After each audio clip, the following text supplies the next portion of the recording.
ఇది లోపలికి వెళ్ళే దారి. ప్రతి ఒక్కరూ లోపలికి వెళ్ళాలంటే ఇక్కడ నుంచి వెళ్ళాలి మామ. మనం ఎవరైనా ప్రదక్షిణలు చేయాలంటే చెట్టు చుట్టూరు ఖచ్చితంగా పూలు తీసుకోవాలి. పూలు మనం ఒక 20 రూపాయలకి అడిగితే వాళ్ళు దాదాపు మ్యాక్సిమం చాలా వరకే పెడతారు.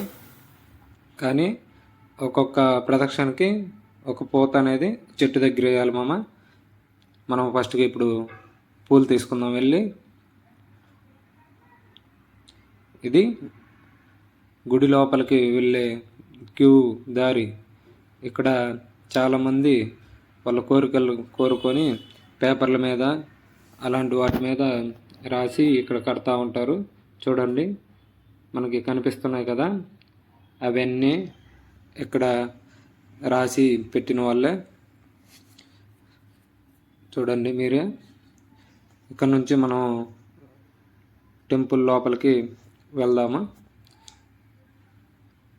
టెంపుల్ లోపలికి వెళ్ళగానే మనకి ఎంట్రన్స్లో టెంకాయలు అనేవి అమ్ముతూ ఉంటారు. అవి తీసుకొని మనం మళ్ళీ బయలుదేరుదాం. ఇక్కడ ఇప్పుడు మనకు టెంపుల్ లోపలికి అమ్మవారి విజువల్ అనేది కనపడుతూ ఉంది. మనకు బయట స్టాచ్యూ కూడా టెంపుల్ లోపల ఎలా అయితే అమ్మవారు ఉన్నారో అలాగే బయట కూడా స్టాచ్యూ ఉంటుంది. మనకి బయట కూడా అమ్మవారు కూడా స్టాచ్యూ అలానే ఉంటుంది. చూడండి మీరే ఒకసారి జూమ్ చేసి చూస్తారు. చూశారు కదా, ఇలా మన back side temple back side రాగానే అందరూ ప్రతి ఒక్కరూ ఇక్కడ కాయిన్ అనేది టెంపుల్ బ్యాక్ సైడ్ కనిపిస్తూ ఉంటారు. అది ఒక నమ్మకం లాగుంది. నేను కనిపించాను మామ. నాకు వెంటనే 1 మినిట్లో గోడకి అంటుకుంది.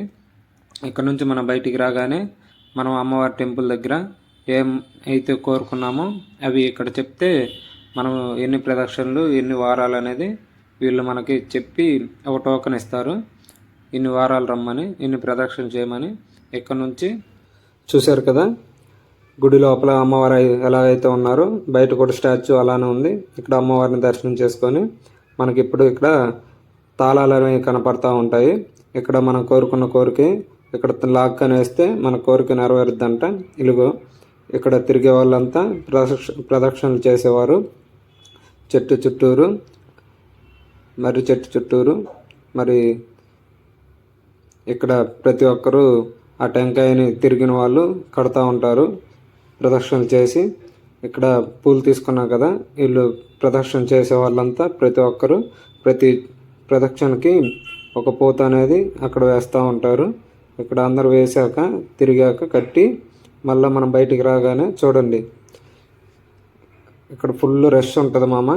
ఇది ఎక్కడో కాదు మామ, బెంగళూరు దగ్గర హొసకోటని ఊరి దగ్గర. అక్కడ నుంచి 5 కిలోమీటర్స్ లోపలికి వస్తే మన అమ్మవారి